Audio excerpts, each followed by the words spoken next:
Everyone, अस्सलाम वालेकुम। मैं हूं मीना शाह। तो आज है मेरे पास ओप्पो का एक बजट फ़ोन ओप्पो A11K। ये ओप्पो की तरफ से रिसेंटली लॉन्च किया गया है जिसकी प्राइस है 18,999।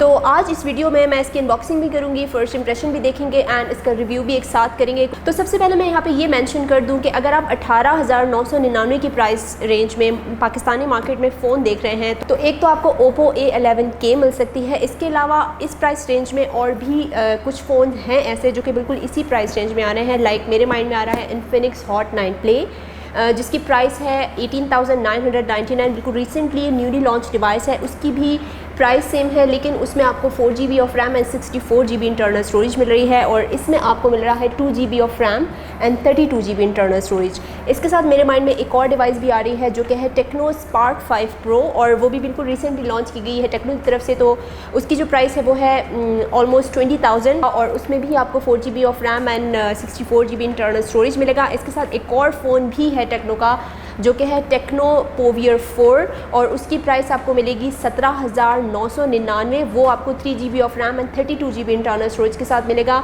तो ये बताने का मकसद ये है कि अगर आप इस प्राइस ब्रैकेट में कुछ डिवाइसेस देख रहे हैं तो ऑलरेडी पाकिस्तानी मार्केट में मौजूद है, तो ऑप्शंस काफ़ी सारे हैं।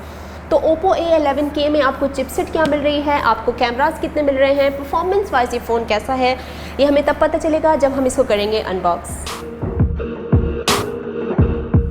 तो ये है ओप्पो A11K का बॉक्स। काफ़ी डिसेंट सा बॉक्स है, प्रीमियम सा बॉक्स लग रहा है। 2GB ऑफ रैम है, 32GB इंटरनल स्टोरेज है, ओप्पो की ब्रांडिंग है, ICC की ब्रांडिंग है एंड मेरे पास जो कलर है वो है डी ब्लू कलर का। यहाँ पर कुछ जो है इसके फीचर्स हाईलाइट किए गए हैं। यहाँ पर आपको 6.22 इंच का डिस्प्ले मिल रहा है, HD+ display, water drop screen, 4230 mAh की लार्ज बैटरी दी गई है। इसमें AI डुअल रेयर कैमरा आपको मिल रहे हैं and fingerprint sensor and AI facial unlock भी आपको मिल रहा है। तो ये इसके बॉक्स पे कुछ डिटेल्स थी। अब हम इसको करते हैं अनबॉक्स।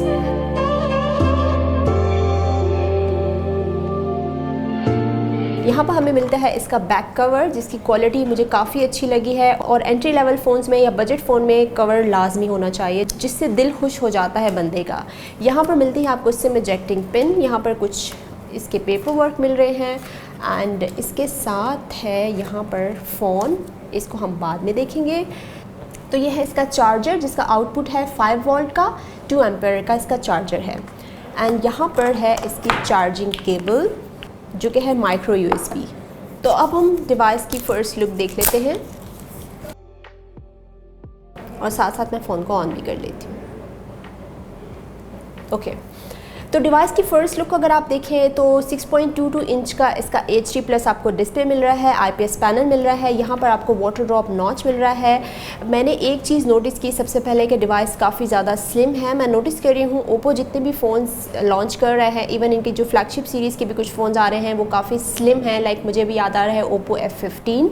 तो डिज़ाइन वाइज जो है डिवाइस काफ़ी स्लिम है। बेजल्स चिन की तरफ से थोड़े से ज़्यादा दिए गए हैं। स्टैंडर्ड साइज़ की डिवाइस है, लाइक वन हैंड यूज़ के लिए काफ़ी अच्छी है, इजी है कैरी करने में।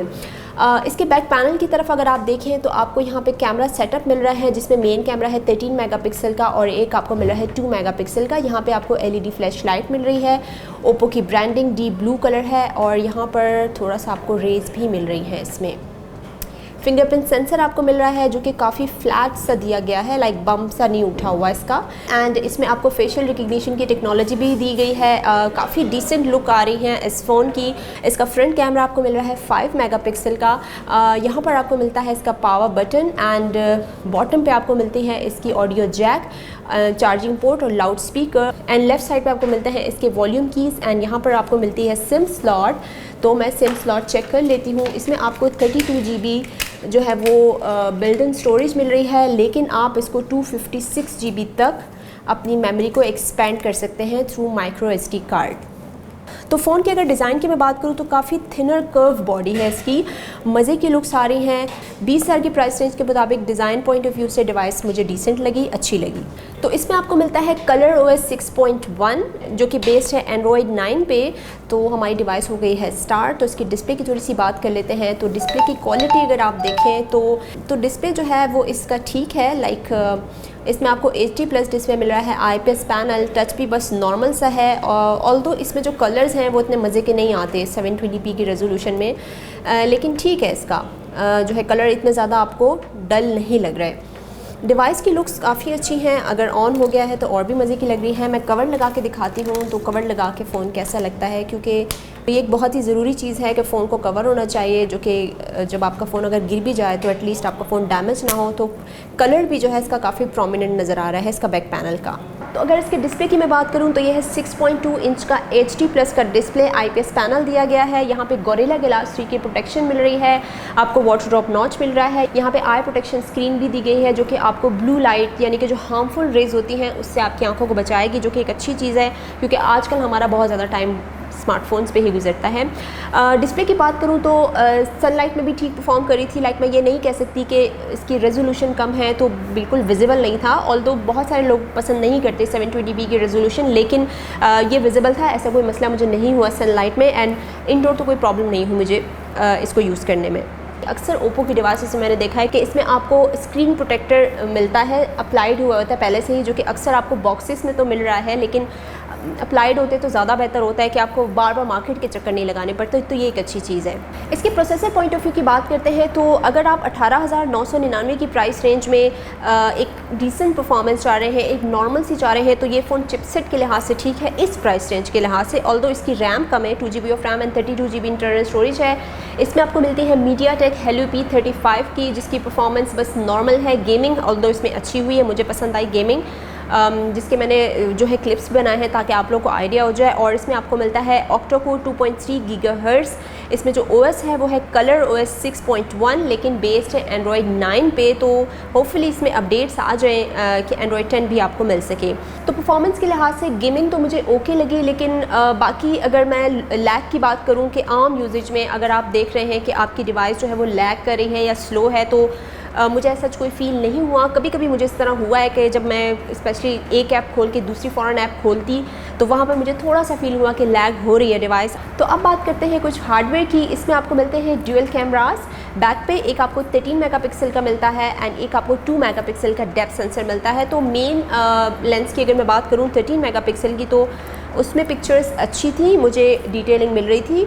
आउटडोर मैंने कुछ पिक्चर्स ली हैं, इंडोर भी ली हैं, तो पिक्चर्स ठीक है। इसमें आपको मिलता है AI beauty, AI dual rare portrait mode भी आपको मिल रहा है। इसके साथ आपको एक डेप्थ सेंसर भी मिलता है, तो डेप्थ सेंसर भी नॉर्मल है, उसके रिज़ल्ट ओके हैं। वैसे इस प्राइस रेंज में बहुत ज़्यादा तो एक्सपेक्ट नहीं कर सकते ना आपको कैमरा ज़्यादा दिया जाए या उसकी आउटस्टैंडिंग परफॉर्मेंस हो, लेकिन इस प्राइस रेंज के लिहाज से इस डिवाइस के जो कैमरा रिजल्ट हैं वो बस नॉर्मल हैं।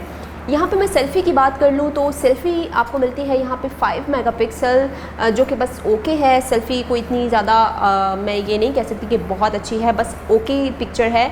हाँ, मैंने एक छोटी सी वीडियो क्लिप बनाई है, उसमें आपको आइडिया हो जाएगा। तो ये है Oppo A11K का फ्रंट कैमरा, 5 मेगापिक्सल का सेल्फ़ी कैमरा है, लेकिन यहाँ पर आपको जो वीडियो रिकॉर्डिंग ऑप्शन मिल रही है वो 1080p की मिल रही है। लाइक अगर आपको कैमरा कम दिया गया है तो वीडियो रिकॉर्डिंग ऑप्शन आपको 720p के बजाय 1080p की मिल रही है। तो कलर्स आप लोग देख रहे हैं, वाइब्रेंट से कलर आ रहे हैं, नॉट बैड। बाकी इसके रियर कैमरा पे भी आपको 1080p की वीडियो रिकॉर्डिंग ऑप्शन मिल रही है। तो सैम्पल्स तमाम मैंने डाल दिए हैं, सेल्फ़ी के भी एंड वीडियो का भी आपको आइडिया हो गया होगा कि किस तरह कैप्चर कर रहा है। वैसे शायद धूप पीछे से पड़ी है तो बहुत ज़्यादा वाइट कर दिया है इसने बैकग्राउंड को, लेकिन कैमरा इस प्राइस रेंज के हिसाब से बस नॉर्मल है।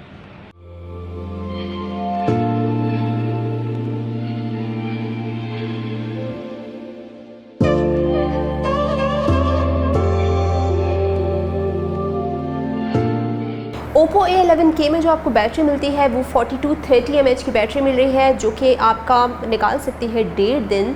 इसमें आपको 10 वाट का फास्ट चार्ज भी दिया गया है एंड इसकी बैटरी भी ठीक है, आपका टाइम अच्छा खासा निकाल लेगी। अगर आप मल्टीमीडिया भी कर रहे हैं या आप बहुत ज़्यादा यूज़ कर रहे हैं, ब्राउजिंग कर रहे हैं, तो भी इजीली आपका 1.5 दिन निकाल सकती है। Oppo A11K 3G सपोर्टेड भी है एंड इसके साथ 4G सपोर्टेड भी है, क्योंकि ये चीज़ काफ़ी ज़्यादा इंपॉर्टेंट होती है कि अगर आप एक एंट्री लेवल फ़ोन ले रहे हैं, अगर आप एक बजट फ़ोन ले रहे हैं, तो वो 4G सपोर्ट करता है या नहीं, क्योंकि ज़्यादातर डिवाइसेस 3G सपोर्ट करती हैं। तो यहाँ पर मैंने इसलिए कहा मेंशन कर दूँ ये चीज़। तो जिन लोगों के माइंड में ये कन्फ्यूजन है कि ये 4G सपोर्ट करती है नहीं डिवाइस, तो बिल्कुल करती है।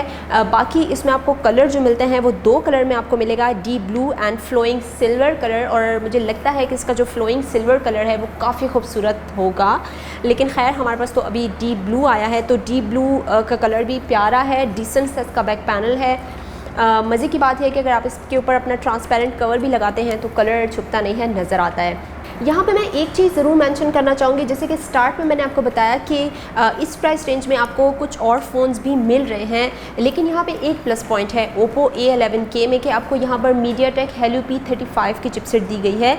लाइक अगर मैं बाकी फ़ोन्स की बात करूँ, Infinix Hot 9 Play की, उसमें आपको MediaTek Helio A25 मिल रहा है, एंड Tecno Spark 5 Pro में भी आपको MediaTek Helio A25 का चिपसेट मिल रहा है। तो यहाँ पर जो है वो हमें एक चीज़ देखने को मिल गई है कि इसमें आपको P35 मिल गया है। तो परफॉर्मेंस वाइज ये डिवाइस मतलब बेटर परफॉर्म कर सकती है। लाइक अगर चिपसेट अच्छी है तो परफॉर्मेंस तो आप लोगों ने खुद भी देख ली होगी कि किस तरह है इसकी। बाकी भी डिवाइस में हीटअप का मुझे कोई इशू नहीं मिला। कहीं कहीं मुझे फील हो रहा था कि ये डिवाइस थोड़ी स्लो है, लेकिन ओवरऑल इस प्राइस रेंज के लिहाज से डिवाइस बस ओके है। एंड इसके गेमिंग एक्सपीरियंस जो है वो मुझे काफ़ी पसंद आया। लाइक P35 की चिपसेट में एक स्मूथली गेमिंग मैंने खेली, स्पेशली COD से मैं काफ़ी इंप्रेस हुई, क्योंकि COD काफ़ी हैवी गेम है, PUBG से ज़्यादा हैवी गेम है। तो अगर आप PUBG बहुत ज़्यादा खेलते हैं और आप नहीं इंस्टॉल कर सकते हैं, ऑल्दो VPN के थ्रू काफ़ी लोग अभी भी खेलते हैं, जो कि एक अच्छी चीज़ नहीं है, ना आपको ग्राफिक्स उस तरह मिल रहे हैं, लेकिन खैर चॉइस आपकी है। तो COD जो है इसमें बड़ा ही स्मूथली मैंने खेला, मुझे इतना कोई लैग का इशू नहीं मिला, ग्राफिक्स भी बस ठीक थे, एंड S4 9 भी इसमें ठीक से स्मूथली प्ले हुई थी। और साथ कैमरा की परफॉर्मेंस बस नॉर्मल है, ओके है। अगर आप ऐसा फ़ोन चाह रहे हैं, ओप्पो यूज़र स्पेशली, अगर वो ओप्पो का ही कोई बजट फ़ोन यूज़ करना चाह रहे हैं और उनको 2GB ऑफ रैम से कोई प्रॉब्लम नहीं है, लेकिन वो चिपसेट थोड़ी P35 वाली चाह रहे हैं, तो वो इस फ़ोन की तरफ जा सकते हैं, या वैसे ही वो ओप्पो लवर हैं तो वो इस डिवाइस को कंसिडर कर सकते हैं। वेल फ्रेंड्स, आप बताइएगा कि आपको ये वीडियो कैसी लगी एंड ये अनबॉक्सिंग एंड रिव्यू कैसा लगा। अगर हमारे चैनल पर नए हैं तो हमारा चैनल कर सकते हैं सब्सक्राइब। Thanks for watching. अल्लाह हाफिज़।